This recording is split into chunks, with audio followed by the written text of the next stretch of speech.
It's Dyno day. We're back down at Dynojet UK headquarters with the 145 Takegawa kit in the Honda Monkey. Previously installed was the Kitaco 145 and it made 12.16 horsepower. Let's see what the Takegawa can make.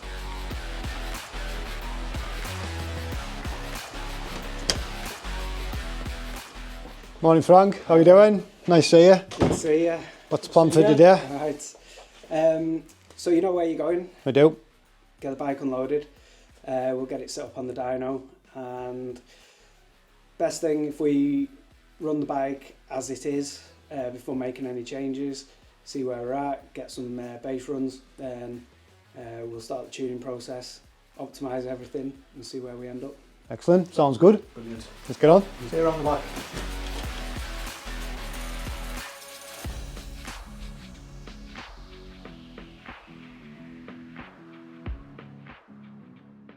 It's got the Takegawa 145 kit fitted.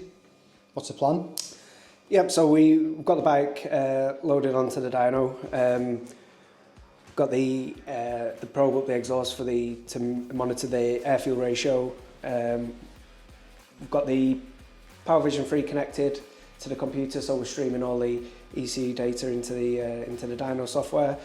So the plan is we're going to run it as it is with the tune that was already in it. So exactly the same tune as the Kitaco 145 kit. That's right. Yeah. It'd be pointless going back to stock or back to a tune for a 125 because we know it's going to run way too lean. So yeah, starting with albeit a different kit, still a 145 as a base, is going to be the sort of safest, best place to start. So what we're going to do, we'll run it through every throttle position, again analyse where it's at, get a power reading, see how it compares. So it compares, see if it's more than the 12.1 we got last time. That's the target, yeah. Yeah. Okay, let's fire away and see what it does. Do you want to grab some?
What was it last time?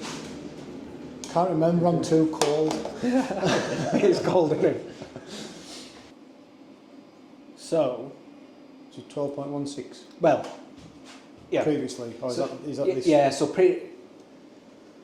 the Kitaco kit came out at 12.16 1.6, not 1.8. with 9.14 foot-pound of torque. Yeah.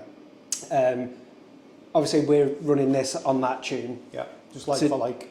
It's a different kit, different cam, and we are seeing differences in the two.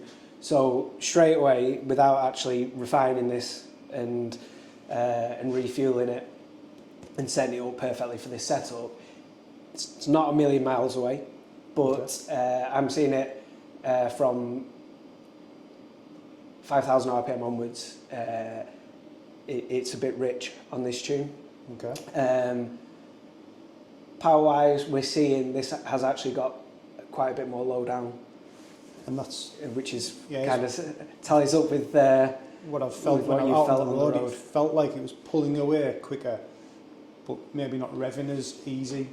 So that's exactly what we're seeing on the dyno. So the red curve is a Takegawa kit. So all the way to 6,500 RPM, it's actually stronger. Yeah. And like a lot stronger, say around 4,000 or 5,000 RPM. Yeah. It's almost a horsepower up at 4,000 RPM, Wow. which is massive on these. And then from 6.5, doesn't quite have the top end of the other kit, but we've not dialed this in yet. Yeah. So But it's amazing to think that you can tell that so much from just riding the bike and putting 100 braking miles on it and taking it easy, but immediately you can see that it's got more pull throttle sometimes in you the think, bottom. am I convincing myself that this is different? Yeah, You yeah, know, yeah. and you kind of talk yourself, don't you, when you're on the bike. But ultimately, I thought that it feels like it pulls away quicker, but it just didn't feel as if it would hit the limiter as easy as. Yeah, And does that back that up then? yeah, absolutely, yeah. So, like I say, under 6.5, especially around sort of 4,000 to 5,000 RPM, this is a lot stronger. Oh. That 7 to the rev limiter, Yeah. it's not running as clean, No. but it is rich in that area, so we should be able to improve that and then give a proper analysis when we've actually got the ECU set up for this kit. Good stuff.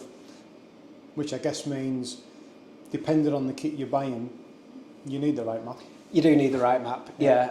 And don't get me wrong, It wouldn't be. it's wouldn't be- rideable. Yeah. And there's nothing concerning, but we're going for perfection. Yeah. So, yeah, absolutely. We'll get it right so that it's running absolutely perfect. No matter where the throttle is, no matter where you are in the RPM range, the bike's running right. I guess for anyone wondering why we're so cold, not all dynos have an external air feed, do they? But is that important? Or? It's incredibly important. So the dynos are very consistent, very repeatable. So you could put any Dynojet 250i dyno in this room and we'd get the same results. What does change is the conditions that you're in and what you feed in the bike.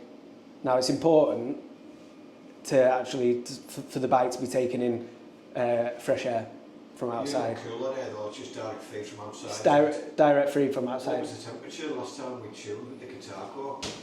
Is against what we've got now. As it calls, still being as cold. It does seem you know what I mean? it does seem colder. So when every dyno run that we do, we're constantly we're logging atmospheric conditions, so air temperature, humidity, air pressure, because they have an effect on the power output of the engine. So if you've got dense air with a lot of oxygen in, it's going to produce a bigger explosion in the engine, bigger bang, more power. Yeah. What we do have is a correction factor that we apply to account for different conditions. So if you're in the middle of summer on a hot, humid day, or middle of winter on a cold, crisp day, Yeah. your engine is going to output a different performance. So you actually correct for that in the. Yes. in the So we tune apply a itself? factor that which is we log the conditions, and then based on those conditions, automatically correction factors. Find a bit of middle ground really between the two. It's all about consistency and repeatability. Say you don't want to get in a situation where you make a load of modifications in summer, get a certain power output, do a load more work, and then in winter you found more power, but you haven't really. It's been the weather conditions has helped the engine. So it's about all year round consistency. But certainly it's important to bring enough fresh air in Yeah. to feed the engine, so it's not pulling in dirty air from the room. And similarly with the exhaust extraction, if you're pumping the room full of exhaust gases, the engine's going to be taking in those exhaust gases. Absolutely. You're not getting the same. You're not getting the same explosion in the cylinder. Understood. All interesting So the stuff there. weather conditions were very similar within a degree, Wow. which, yeah, because it was March. In an ideal world, what we did the very first time, same day, same conditions, consecutive changes, Yeah. true back to backs. That's the best way to get a true understanding of what those components do to your Absolutely. power and And torque. when, especially now, we're comparing a 145 kit to another 145 kit with the same exhaust, with the same intake. Yeah. So it will be marginal gains where it's gained, where it's lost. So kind of the onus is on me as a dyno operator to keep as much consistency. So running the same, even down to how the bike's strapped. So on a low horsepower bike like this, we hardly strap them down. Yeah. Tyre makes a big difference because we're on a chassis dyno, we're measuring through the tyre. Yeah. So the way the tyre interacts with the drum can have an effect. We've got some new tyres to go on this bike, but I purposely didn't put it on Yep. because I wanted to make sure we were as consistent as possible. So we were doing it as much of a like for like as we could. Exactly. So we're on the same tyre, we're in similar conditions, same dyno operator. Right.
So at the moment I've just been concentrating on the fueling, so getting the air fuel ratio right, right through the rev range, every throttle position. So we know the correct amount of fuel's going into the engine for exactly how we want it to run, so for maximum performance. So anywhere where it's slightly rich or lean, we're giving away performance, we're losing the smoothness and the throttle response. So the bread and butter is sorting that out first, which is what we've done. And then now I'm going to optimise the ignition timing. So we know we've got a good base that we found with the other kit, especially giving us the nice curve that we had. So I'm basically we've been using that as a base point, and then literally through testing, I'm going to retard the ignition 2 degrees. Always retard the ignition first, because if it's already over advanced, it can run into issues if we then advance it sort of blind, if you will. See how it reacts to pulling that 2 degrees out. If it loses power, we'll then advance 2 degrees, compare that to the base. So we've sort of got three steps, if you will. The base at minus 2 degrees, plus 2 degrees, and then we can look at the curves. And it's not just, it might not just be an overall increase or decrease in power. There might be areas where it wants the advance. There might be areas where it wants to be retarded. It might be fine where it's at. So that's why we're on the dyno, why we're testing, and then that gives us the optimum end result. Makes sense.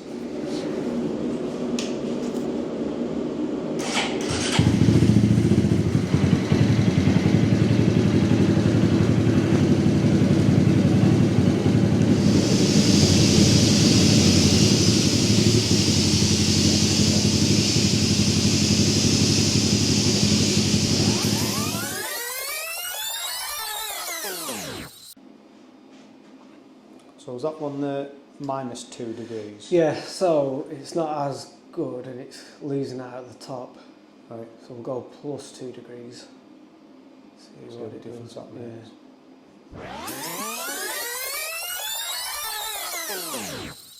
Also, when it comes to ignition timing, I always recommend small increments. I certainly wouldn't just, let's see what 5 degrees of ignition advance is, because, say, we don't know how far away we are from the limit and finding the sweet spot. I'll just see what the ignition advance does, and then Make a call. optimise it and do the final run.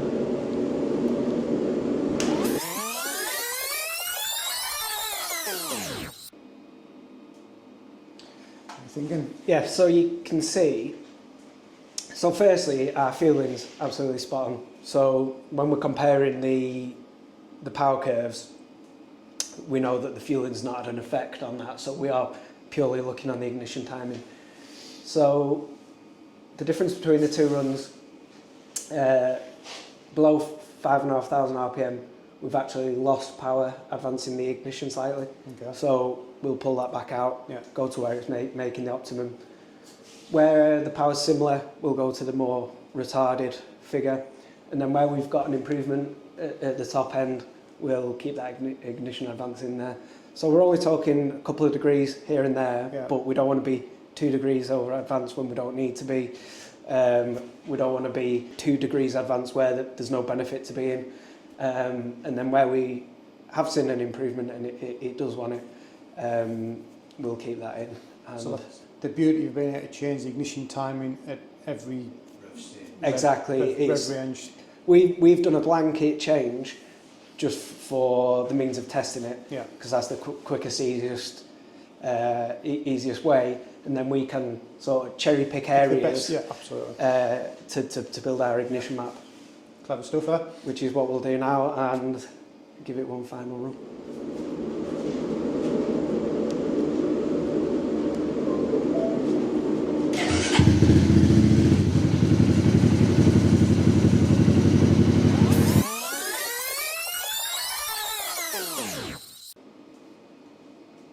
So that's the difference in the two kits. So 12.16, 12.17, so yeah, so the top end's same. Pretty much the same. Like you can see, from 7,000 RPM onwards, the same. I'd say maybe the Kitaco's a little bit smoother up there. Yeah. But below 7, this has got a chunk more. So we're looking at. So for example, at 4,000 RPM. Yeah, we're 7.1 versus 7.92. 7.92, is that? Yeah. 11.5% torque increase down there. Yeah. Yeah. So if you're looking for torque, rideability, leaning towards the Takegawa one. Yes.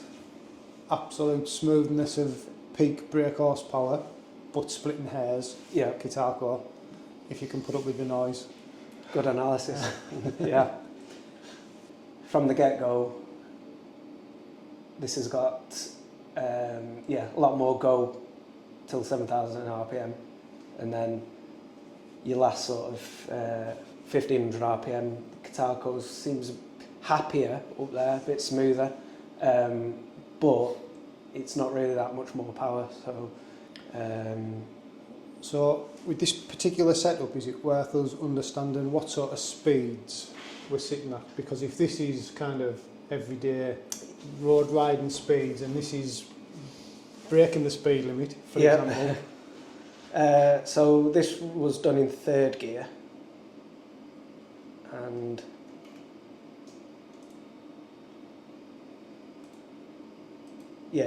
in third gear you're talking between sort of 30 and 40 miles an hour. Right. But what I think we should do, if we do A top speed top run, speed run in fifth gear, and then that would give us a bit of an overlay to say, well, okay, when you're in fifth, the Takegawa kit is beneficial right up to X miles an hour with this particular sprocket size. yeah. I think that's worth doing, Yeah. which is one tooth down on the back from stock. Yeah.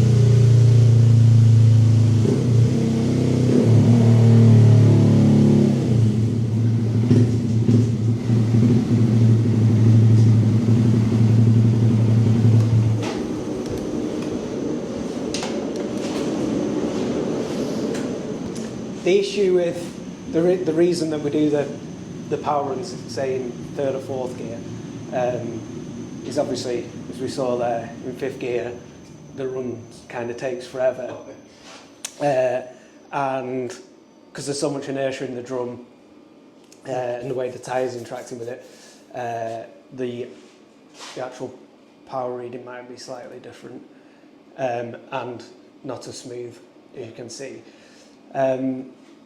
Now, looking at the top speed of the vehicle, we're actually, I'm going off the Dyno's drum speed, Yeah. which is incredibly accurate, I think to within 100th of a mile an hour. That'll do. That will be different to the bike's speedo, which will be on the higher side, which is on the side of caution, because The good thing with this Takegawa dash is you can dial that in, so you can actually put a percentage correction. yeah, in. so you cannot get it super accurate. But as far as this, because obviously the tyre size and you know, even the tyre pressure, and as the tyre grows, that can change the speed of the bike. So if you were to put a bigger tyre on, then obviously you see a difference in in the speed. However, so the true speed is just over 70 mile an hour. so 70.15 mile an hour hitting the rev limiter, Yes. which is set at 8.4 it is. So yeah, so different tyres to stock will have an impact, because these are Michelin Power Pures as opposed to the V rubber that's on them, slightly smaller roll and circumference. yes, Different size sprocket yeah, on the back, one tooth down. So it might not be a direct comparison to someone else's bike. yeah, exactly, yeah. But what we're saying here is top speed, 70 mile an hour when it's hitting the rev limiter. What I'd like to understand is the gains or the advantage of the Takegawa kit, at what point obviously from very low speeds to, at what point does that run out? If we're looking at the torque curve, if I just bring the... Yeah, so that additional torque, when does that match run out and stop being an advantage and start just being the same as the Kitaco kit? And then could we map that back into, well, what speed does that happen? Yeah, so 60 mile an hour. 60 mile an hour? Yeah, yeah. So that extra torque that we've gained all the way up to 7,000 RPM, 7,000 RPM is pretty much 60 mile an hour. Yeah. That's where you ride the bike, isn't it? You want to be able to keep up with traffic on a small bike. You don't want to be holding anything up. Yes. And you've got the advantage of the extra torque. Ride up to 60 mile an hour, ideal. Yeah, and then depending on what the gear you're in, you'll be in that zone. So that torque will be there when you need it when you need it to pull. So yeah, I think this kit is an improvement. Yeah, definitely. And I guess we laid the concerns about the piston ring gap, and now you've got the maps ready to send out to anyone who's got a Takegawa exactly kit. Yep. So now we're fully equipped for people that opt for this kit. Good stuff. Excellent. Look good day.